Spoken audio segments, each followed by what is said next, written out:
Karibu katika The Gear. Bwana, ni wasaa wako wewe kuweza kuenjoy kama ni mpenzi wa magari. Hii inaitwa The Gear. Hapa tumeandalia vitu ambavyo vitasave maisha ya watu wengi sana leo hii kwa kuweza kuzingatia masuala mbalimbali ya kiusalama inapotokea ajali. Katika segmenti nyingine leo nimewaandalia tour ya Land Rover. Tumeweza kuona magari ya Land Rover yanavyotumika katika matumizi mbalimbali tofauti na matumizi ya kawaida ya kila siku.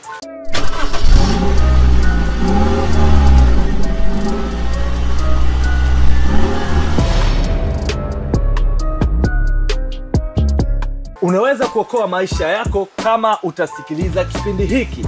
Yes, leo nimeandalia show ambayo itakuwa na manufaa makubwa sana kwa mtumiaji wa gari. Pale ambapo anapata matatizo anapokuwa safarini na pale ambapo anapata matatizo anapopata ajali kubwa. Karibu. Kwa wale watumiaji wa gari wanapokuwa safarini, mtu anaweza kaa katika pantoni, mtu anaweza kaa katika safari na kuna edge, sehemu ambazo kuna maji ama sehemu kuna mto, ziwa ama bahari. So inapotokea gari yako imepata changamoto ya kuingia katikati ya maji ama katika ziwa, nini kifanyike? Cha kwanza kabisa, unapopata tatizo la kudumkia na gari lako katika maji, cha kwanza hutakiwi kupanic. Unatakiwa kweli umeshadumkia kwenye maji. Hata ukipanic haina haja yoyote, kwa sababu utakachofanya ni kupoteza concentration pale nini kifanyike kuweza kusolve matatizo ulionayo. Usitumie nguvu zako kuweza kupambana na kufungua mlango, kwa sababu kwanza mlango utakuwa ni ngumu sana kufunguka.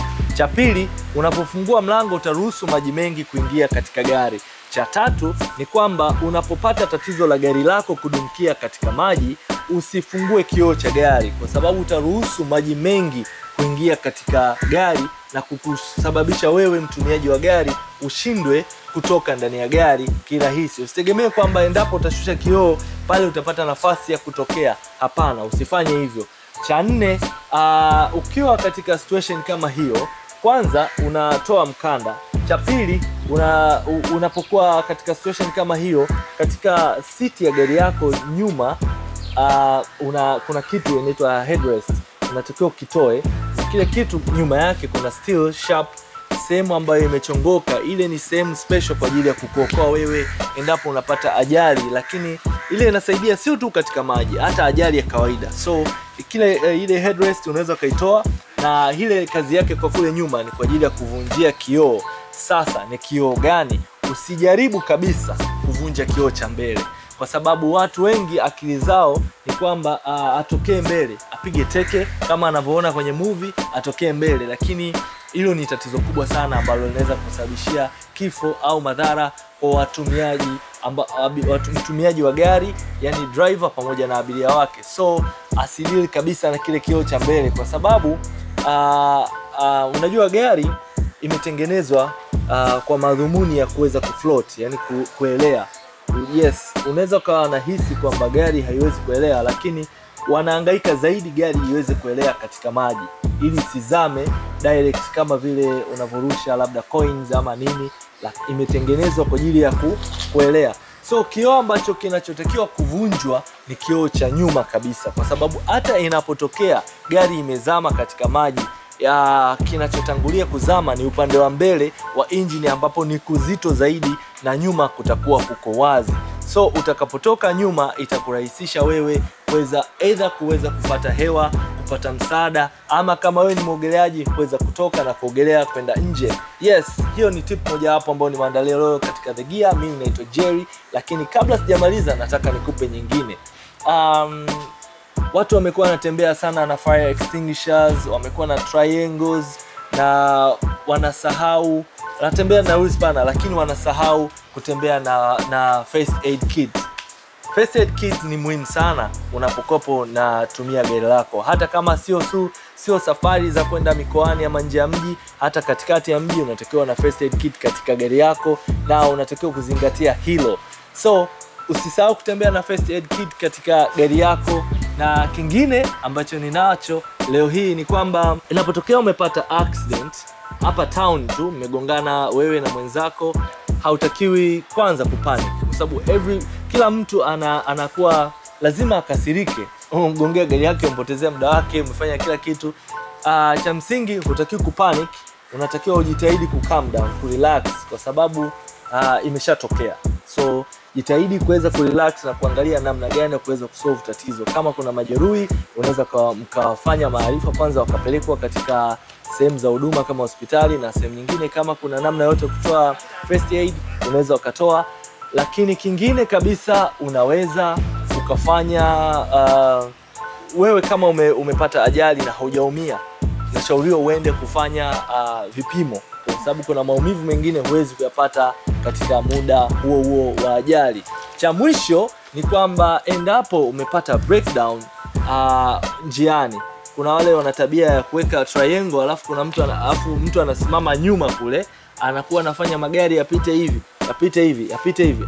Hiyo ni hatari sana. Usifanye hivyo kwa sababu kuna gari nyingine inakuja haikuoni, inaweza kukusababishia madhara ya ajali. Yes, nimewaandalia hiyo, ichukue, inaweza kusaidia katika maisha ya Mtanzania mwenzetu. Hii inaitwa The Gear na mimi naitwa Jerry.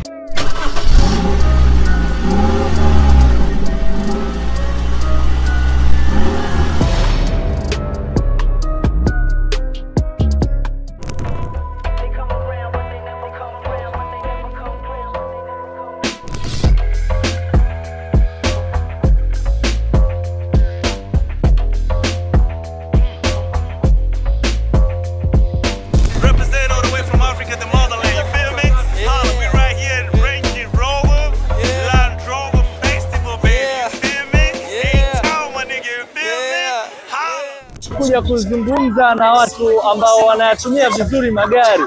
Yaani magari yanapewa matumizi ya ziada zaidi ya safari na zaidi ya mambo mengine mengi. Tajiri, wewe umekuja kwanza. Mimi ni mpenzi wa cappuccino. Nimeona mashine ikanichanganya kidogo.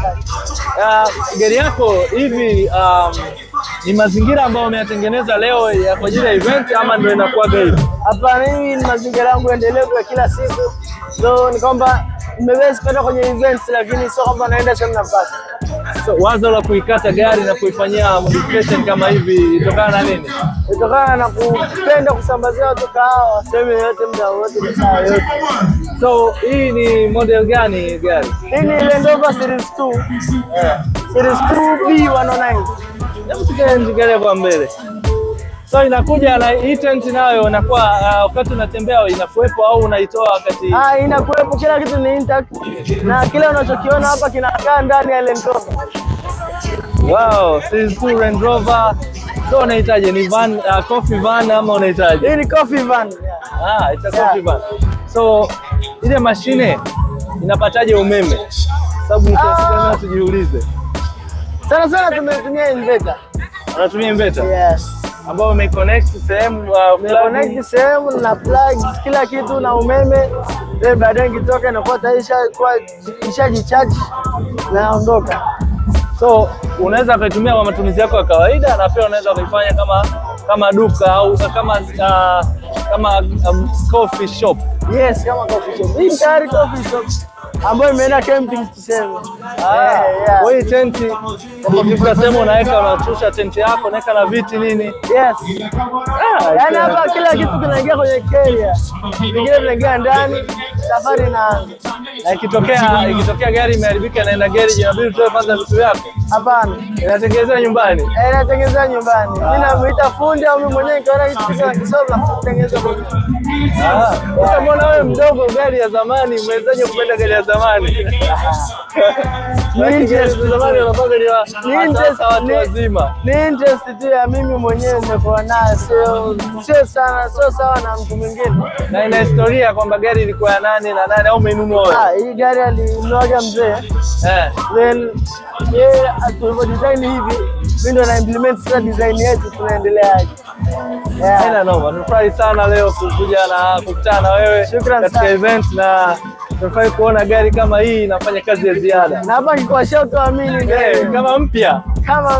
Haina noma. Ngoja muziki ukizima tutakuja tuiwashe. Bas poa. Shukrani. Have a nice day.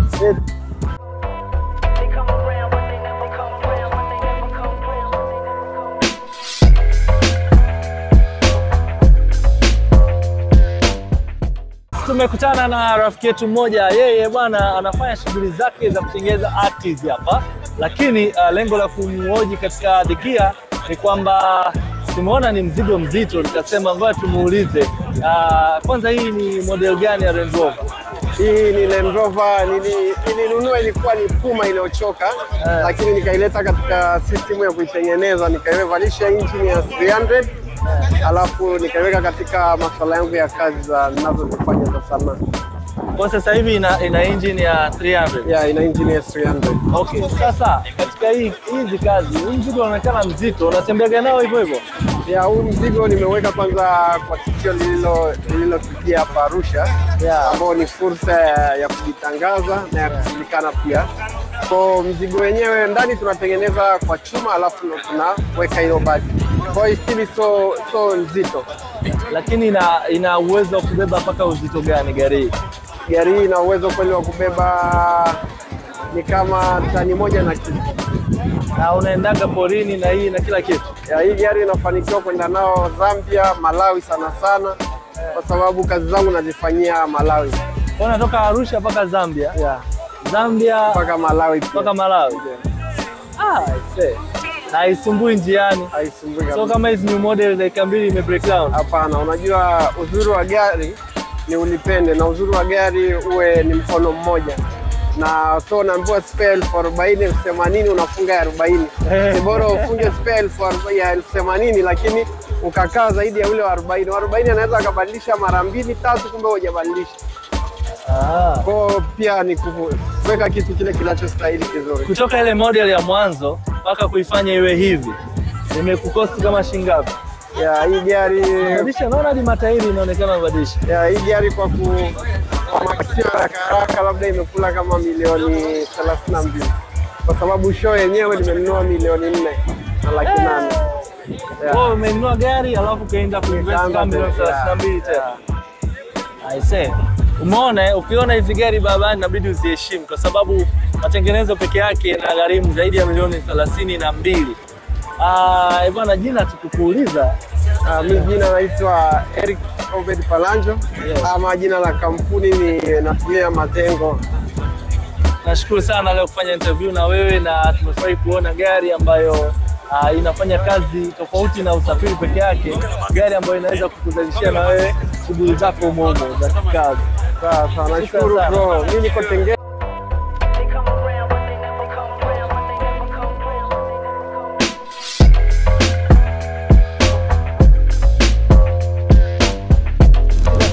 Chini sisi tunaga mambo mingi.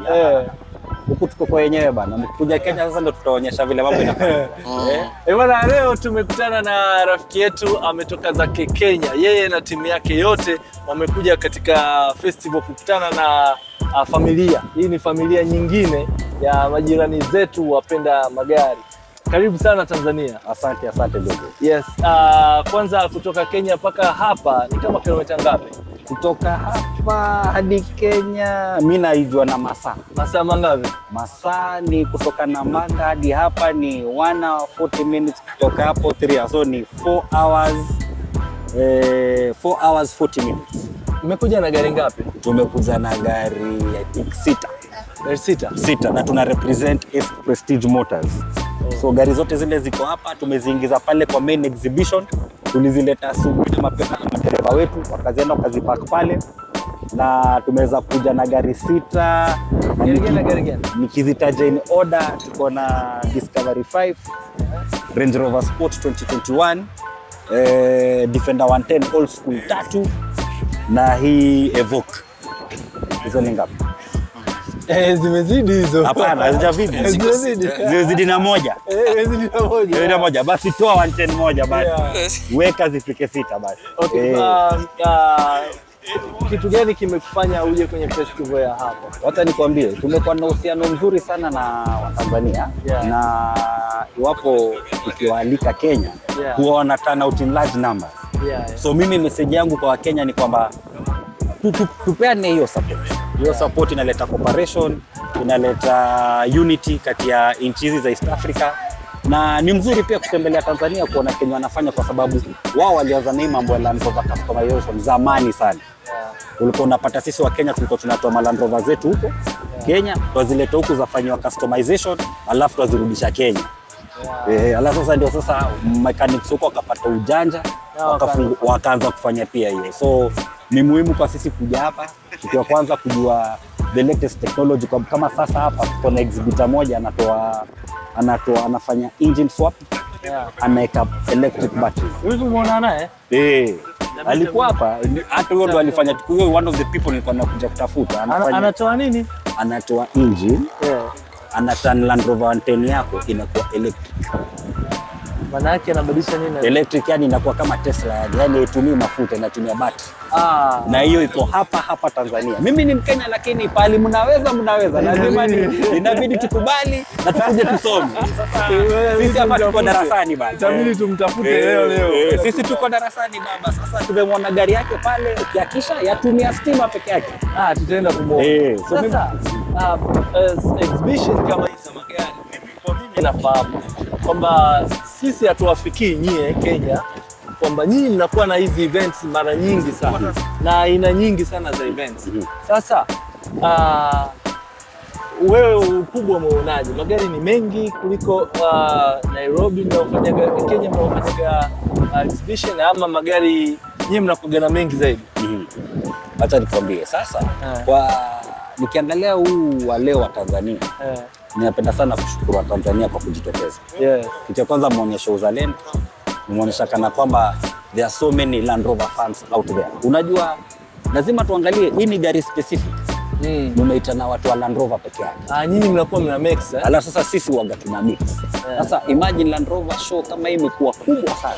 Sasa kama wangeita gari zingine kama mbili, kama wangeongeza Hilux naongeze Mercedes, basi si kiwanja ingekuwa imejaa, ingiliki haitoki. So tunawakubali sana. Shukrani. Land Rover gani wewe ndio your favorite? Yani ipi ambayo is the best for you? Mimi sasa for old school na new school. Lazima tuwe na category. Sasa mimi old school pale 110. Lakini sasa tukikuja hizi za kisasa, sasa mimi ni mtu wa Vogue. Vogue autobiography. Nikiangalia kwanza ile asante, hiyo ndo mimi kabisa. Hiyo sasa nikipata majani na lala ndani na hamsa nyumba yangu yote tuishi hapo ndani.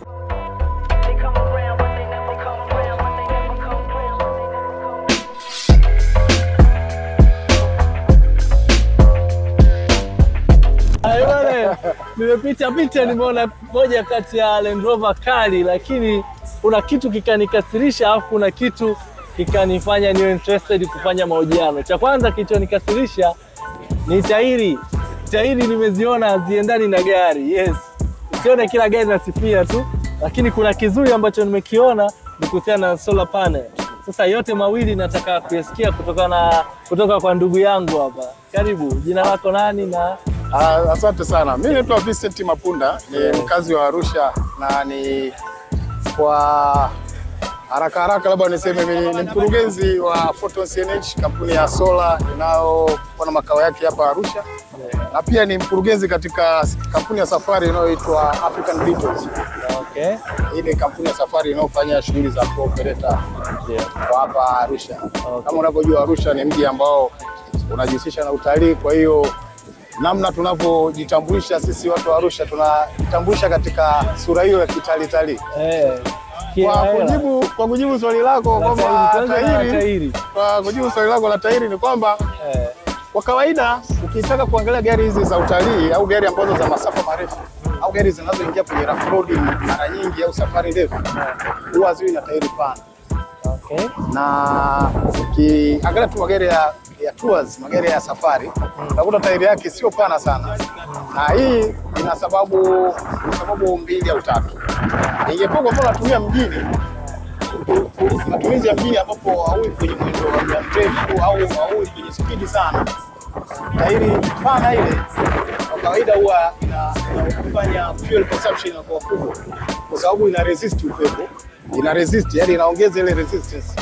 Sasa inapoongeza resistance ya upepo kwa gari, ina maana mafuta unatumia mengi kwenye uendeshaji wa gari. Na pia sasa kwa mjini, mara nyingi barabara za mjini zinapitika vizuri, sio kama porini. Na kwa porini barabara zile zinakuwa kwa tairi pana haiwezi kutembea vizuri kwenye sehemu ambazo ni rough. Okay. Ile tairi pana ile, mbali na kwamba inakula mafuta kwa kuwa ukiwa unaendesha kwa mwendo mrefu, lakini pia haifanyi vizuri kwenye sehemu ambazo zenye matope au sehemu zenye mawe sana. Kwa hiyo unakuta tairi hizi za muundo huu tunazitumia kwa sababu ya nature ya kazi zetu tunazozifanya. Hizi muonekano tukiwa mjini, lakini kule haina kazi. Tukiwa mjini tunakuwa na magari ambayo yana matairi mapana, lakini tunapokuwa kwenye kazi za field tairi tunazozitumia mara nyingi tunatumia. Mimi nilikuwa sijui, kwa hiyo nimechukia bure. Kwa hiyo umechukia mtu, lakini umeelewa sana nyuma. Ndio. Unapata tairi nzuri tofauti na hii tairi za hapa. Inaonekana hii ndio jamii ambayo unatumia town Ndio, hii ni moja ya tairi ambazo nilizitumia kipindi cha nyuma. Na zikufanya vizuri katika field tunazozifanya. Kule porini. Haikufanya vizuri kwa sababu ya muundo wake. Inafanya kwamba performance yake inakuwa sio nzuri. Kama nilivyoeleza. Hii model gani? Hii ni Land Rover ni 130. Watu wengi wanajua ni 110, kuna 109, kuna hizo series za namna hiyo, lakini hii ni Land Rover ndefu. Land Rover ndefu za mwisho. Yaani kwa urefu unapoongelea 110, 109, hii ni Land Rover ndefu ya mwisho. 109 ikaja 110. Hii ni ya mwisho ambayo ni 130. Kwa urefu wake hii ni ndefu kuliko Land Rover nyingine zote ambazo zinakuja kwa asili yake. Achilia hizi ambazo za safari ambazo zinazoongezwa. Hii ni 130. Okay. Lakini TDI Defender. Hii kwa kawaida huwa tunapokuwa safarini au katika maisha ya kawaida inakuwa inafungwa, inakuwa kwenye bagi yake kama inavyoonekana hiyo bagi nyeusi. Inakuwa kwenye bagi yake, na kazi yake kubwa ni unapokuwa kwenye sehemu za field, labda unataka kivuli, unataka kufanya labda una picnic yako ndogo, unataka ukaa watu wawili watatu, labda uko na wageni wanataka wakae mahali wasipigwe na jua, unapoifungua basi unapata sehemu ya kuweza kukaa kwa kivuli, wanaweza kula na wanakuwa wako sehemu salama kwa sababu gari iko hapo, na kukiwa issue yoyote wanaweza kurudi kwenye gari. Ushaenda nao safari mara ngapi? Mara nyingi sana. Kibao. Sio tu porini, hata Dar es Salaam nishapiga safari za Dar es Salaam huko, na kwa kifupi inaweza kwenda popote. Na Land Rover kama unavyojua ni Land Rover ni gari ngumu, na ndio wanaweza kufanya vizuri katika miaka ile ya kabla hata ya uhuru na miaka ya nyuma. Land Rover imetumika, na inapokuja kwa sasa hivi barabara zimeboreka, barabara ni nzuri, basi Land Rover inakuwa kwenye nafasi nzuri sana kufanya vizuri kwa sababu barabara tena sio ngumu kama vile ilivyo kwa zamani. Okay, nimeona solar panel. Twende kwenye kitu kilichonivutia zaidi. Unaona solar panel pale. Ile solar panel kazi yake ni nini? Najua solar panel kazi yake, lakini kwenye gari kazi yake ni nini? Kama nilivyosema, maisha tunayoishi sisi tuko katika utalii. Na kwa kuwa tuko kwenye utalii, tunakuwa gari inaweza kawa na wageni ikaenda mahali popote, na inapokuwa iko katika safari, ina maana umeme inakuwa inajizalishia umeme yenyewe, kwa maana ya kwamba solar panel itazalisha umeme wa kuendesha, wa kutumika usiku ambapo gari imepaki. Yenyewe itakuwa inatumia system ya solar kwa ajili ya ina inverter, ina betri, kila kitu.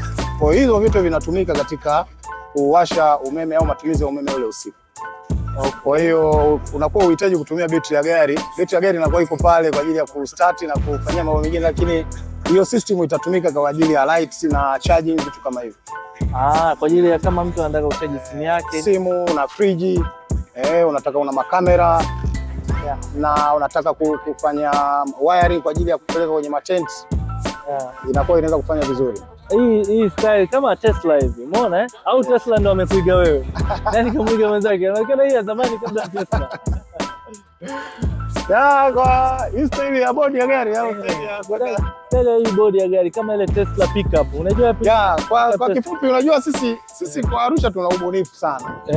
Kwa kuwa labda tupo kwenye mazingira ya kiutalii, tunakuwa wabunifu kutokana na exposure na experience tunavyoona mambo wazungu wenyewe wanapokuja na jinsi tunavyodeal na wazungu.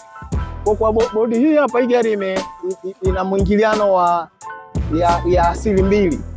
Kuna asili ya Mwingereza ambao ni Land Rover, kama unavyoona Land Rover kama Land Rover kule mbele.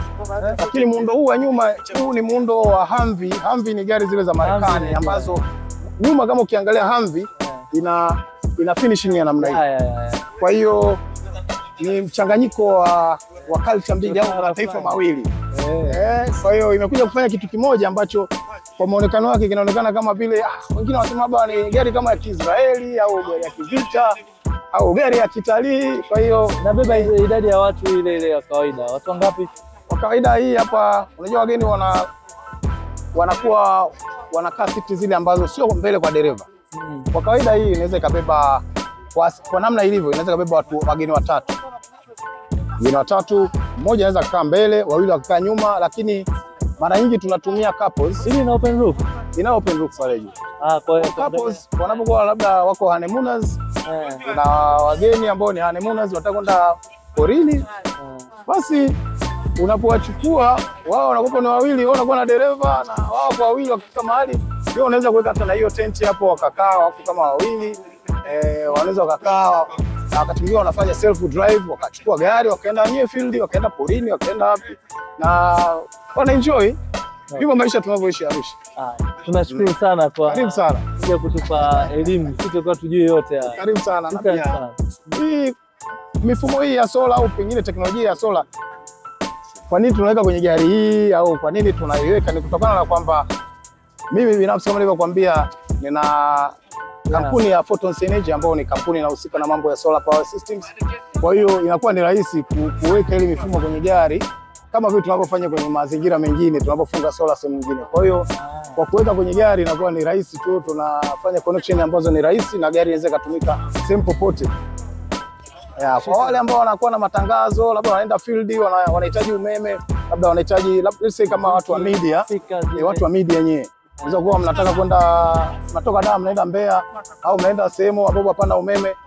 Ina maana system hii ambayo tukikufungia, ukifika mahali ambapo hapana, ukienda nayo ukienda na ukiwa na hiyo system ukaenda mahali, utatumia umeme kutoka kwenye gari moja kwa moja na bila kuhitaji kutafuta source nyingine labda mahali kwenye umeme.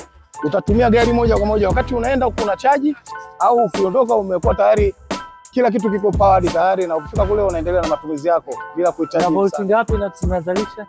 Hii hapa kwa watts zake kwa kawaida ni volt 12 kwa maana ya volt inayozalishwa kutoka kwenye watts ngapi, lakini kwa gari kama gari kwa system inayozalishwa hapa ni watts 800 ambayo ina uwezo kuweka nini na nini. Watts 800 unaweza imagine hapo kuna ka fridge unaweza kutumia, unaweza kuweka fridge. So fridge zinaenda kwenye watts 400 300, nyingine ndogo hizi zinaenda mpaka watts 60 ndani ya gari, lakini huja connect fridge. Siweka fridge kwa sababu ya nature ya shughuli ya leo.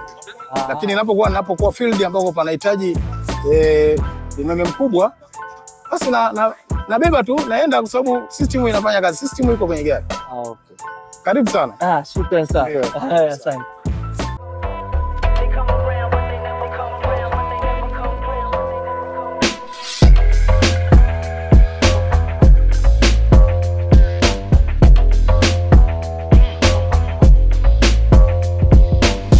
Asante Director Zosa kwa kutuendelea show kali kama hii. Mimi naitwa Jerry, tutaendelea na kipindi hiki next week.